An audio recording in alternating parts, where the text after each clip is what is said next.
الحمدللہ حمدن کثیرن طیبا مبارکن فی۔ آج کا ہمارا وظیفہ، آج کا ہمارا قرآنی عمل لمبے اور گھنے بال کرنے کے حوالے سے ہے۔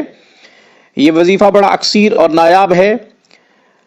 آپ جانتے ہیں کہ ہر عورت، ہر لڑکی، ہر خاتون چاہتی ہے کہ وہ خوبصورت نظر آئے، اپنے لمبے بالوں کی وجہ سے، گھنے بالوں کی وجہ سے خوبصورت نظر آئے، کیونکہ عورت کی خوبصورتی بالوں میں بھی ہے اور چہرے کو بھی بنا کر سنوار کر ہمیشہ خوبصورت بننے کے لیے کوشاں رہتی ہیں، اور یہ خواتین کو حق ہے۔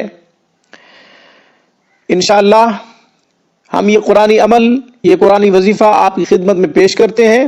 یہ قرآنی عمل، یہ قرآنی وظیفہ لمبے اور گھنے بال کرنے کے حوالے سے میں نے 24ویں پارے کی سورۃ حامیم سجدہ، جس کا دوسرا نام فصلت بھی ہے، وہاں سے لیا ہے۔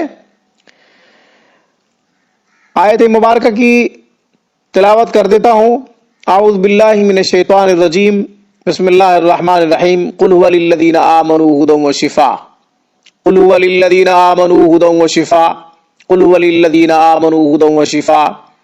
یہ جو 6 آیات شفا ہیں، اس میں سے آخری آیت یہ ہے، کیونکہ جو آیات شفا ہیں وہ بھی مختلف پاروں سے لی گئی ہیں۔ تو اس آیت مبارکہ کو آپ نے 111 مرتبہ پڑھنا ہے۔ 111 مرتبہ اس آیت مبارکہ کو پڑھنے کے بعد تیل پہ دم کریں۔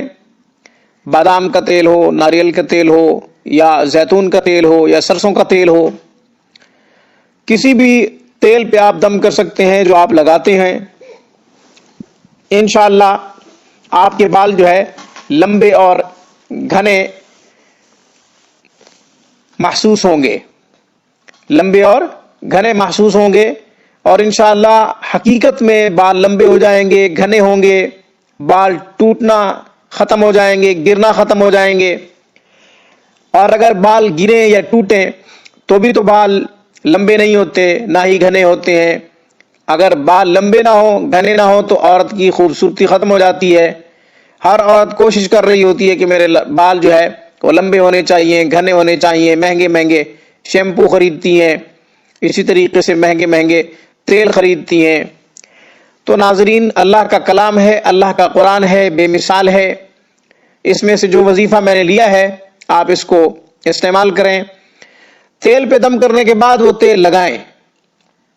انشاءاللہ آپ چند دنوں میں اپنے بالوں میں تبدیلی محسوس کریں گے۔ تبدیلی تو آ ہی گئی ہے، آپ اپنے بالوں میں بھی تبدیلی محسوس کریں گے انشاءاللہ۔ بہرحال انشاءاللہ پھر کسی نئے وظیفے کے ساتھ آپ کی خدمت میں ہم دوبارہ حاضر ہوں گے۔ تب تک کے لیے روحانی پرواز کی طرف سے مجھے اجازت مرحمت کیجیے۔ Thank you for watching